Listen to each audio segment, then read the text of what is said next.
Okay, so we talked about what convergence was. Now we will talk about methods to enable it. So I'll introduce boundary objects. We'll talk about building individual capacities and also building capacities within a team. So we want to know how we can create the conditions intentionally that promote convergence in a large project. We already know we only get one go at this. We don't have any way to know when we've done it exactly. We just have to create the conditions. So the needs here are that we have to create a shared understanding of the problem that the team is addressing and the vision for what we're trying to achieve. But we don't have to have consensus on every little aspect. That's impossible and inefficient. So we also have to develop individualized understandings of how one fits in and contributes to addressing the problem. One way we do this is through convergence boundary object creation and management. So Lee Starr invented and perpetuated the existence of boundary objects into the world. So boundary objects are artifacts. They can be abstract or concrete that people coming from a whole range of knowledge bases can engage with to address a problem together. They don't have to have perfect, complete understanding that's shared. That's important. The boundary object allows a broad range of these different individuals to contextualize their contributions toward a highly complex problem, so they're all going the same place. One thing that people sometimes think when they hear boundary object is that this sounds like it's making a boundary, but actually this is important to address. So a boundary in this use is not as creating a division, it's actually spanning the boundaries, creating an overlap mixing zone. So this picture of an estuary is a much more useful thought about what a boundary object does than a picture of a wall. Um, I'll also add, you notice that boundary object is this idea from social ecology literature. We are calling convergence boundary object only because we're selecting boundary objects that can be used in service of converging toward our shared goal. So a couple of tools that we used in the STEP Center from the very beginning will be helpful to present here. They're always emerging and we know them when we see them and we create them together as a team as well. But we started with the P-flow diagram as one. And so this is just a visual interpretation of the mass balances in different compartments of phosphorus flowing into and out of each other. It is important to note that this is not complete, authoritative, exhaustive. None of those are necessary for us to be able to anchor a conversation and see where we can contribute and where that contribution fits in the context of the rest of the team. Another boundary object for us is language. So it is really important in a team to be able to create a shared language. So for some words, we need shared meaning where we're all on the same page of in cases where consensus is sought. So convergence is a good example. We should all be using that in the same way. But there are other times when we want to explore divergence. So we might be using the term model in different ways that are equally valid, but it's important to observe the diversity of those perspectives of what the meaning is. It's also important to observe perspectives on meanings where we actually share the same definitional understanding, but might have different interpretations of what the important aspect is. And this helps us to practice epistemic humility, which we will talk about a little later in this part of the module.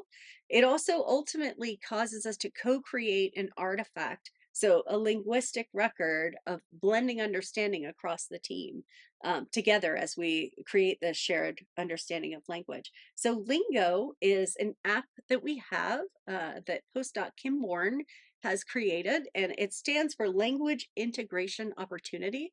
And it's always evolving, but this is just a picture of the STEPS Lingo entry form, and it allows you to generate a table showing how you and all your colleagues have interpreted and interacted with a certain term or phrase.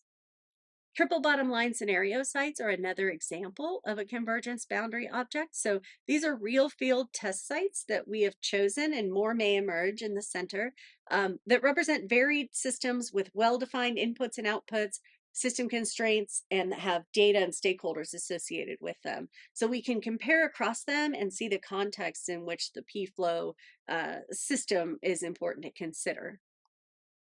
Data is also an important boundary object, and It's nice to think about data as not only the artifact itself, but also uh, it forces a process of integrating, right? So you collect data at the beginning, and if you do that in a consistent format with a consistent language, and you somehow pull it into a shared repository, then you can query and combine it and compare and answer research questions, which was the purpose of gathering the data in the first place.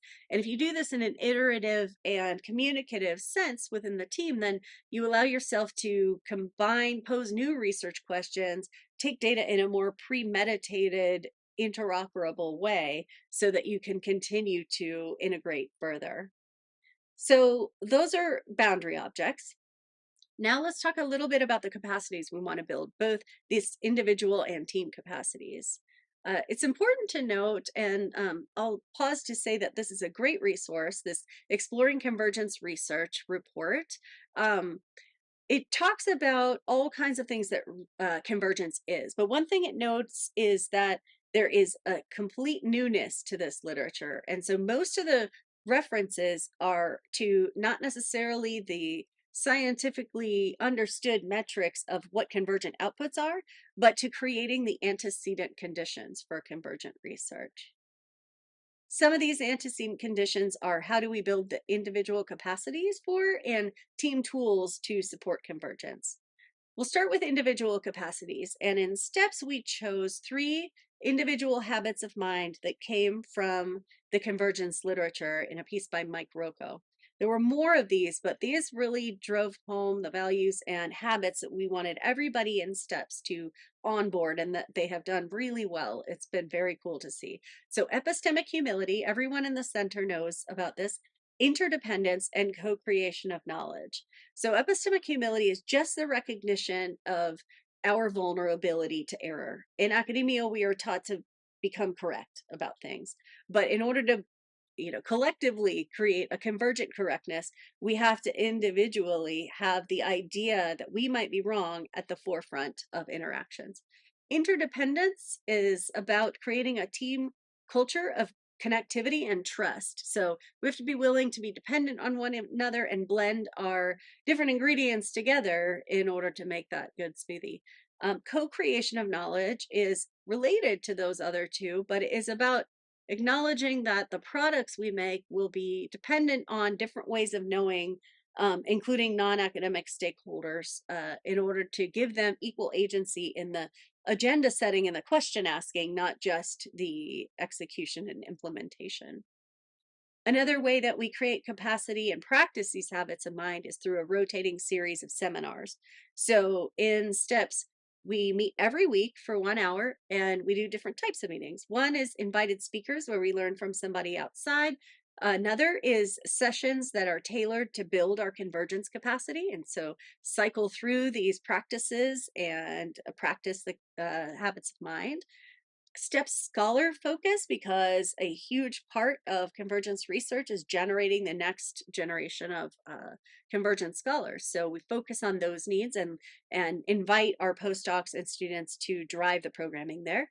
And then on the 4th week, we practice sharing STEP's research. So lots of us share research all the time, but we practice doing this in a way that emphasizes the need that we're addressing with the research, talks a little bit about the approach that we're using, but doesn't get too much into the weeds, and then focuses on the value to the shared steps mission that this research is offering. So what is the research doing to advance our shared mission in a very simple way that people from all different backgrounds could understand? And that takes practice. So we do that in a way that invites interactive feedback during the presentation that the person is giving, and so they can live see, oh, this was misunderstood, or this was a question that came to mind. And through watching that process and participating vulnerably, everybody improves their capacity. We also create centrally available tools, processes, and have experts available. So we'll fly through some of these, but they're all available and listed in our reading materials as well. We have a shared Zotero dictionary. or library where we have all the resources that people suggest throughout the team organized. We mentioned Lingo as a language exploration app. We also support ideation approaches and light facilitation for different ways where we combine ideas. So this slide shows just a habit that we have in the center of um, all of us can contribute a different post-it during a shared seminar and write what we want in response to a prompt, and then take a star over and upvote it. And through this very simple process, we create data and we scaffold conversations. We also have a Slack space for conversation. We have done some comprehensive collaboration planning where we have everybody in the center articulate what they think their roles, their responsibilities, their motivations, and the strengths they bring are. And through doing this in a cyclical way and kind of coming back to it, you set really clear expectations and understanding.